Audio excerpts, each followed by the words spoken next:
Malgré les campagnes de sensibilisation et l'acquisition d'équipements de pesage, l'application de ce règlement, 12 ans après son adoption, reste en deçà des résultats escomptés. Les surcharges continuent d'être pratiquées sur la plupart des axes routiers de l'espace UEMOA.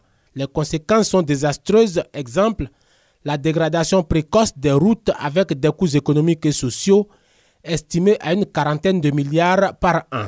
Un manque de volonté politique selon les partenaires financiers, ce qui va entraîner un changement d'approche. Le temps des dons est révolu.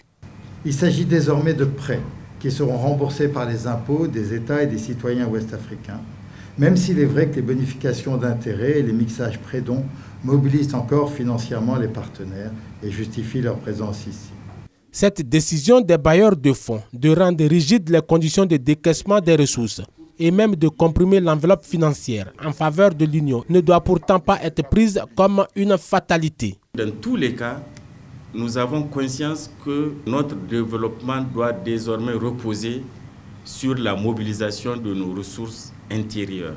Pour donner un contenu à cet engagement plus que vital pour nos économies, il importe d'accélérer ici et maintenant l'application du nouveau dispositif de réglementation des procédures de contrôle du gabarit, du poids et de la charge à l'essieu des véhicules poids lourds. Sur ce chantier, la Côte d'Ivoire a déjà fait beaucoup de progrès.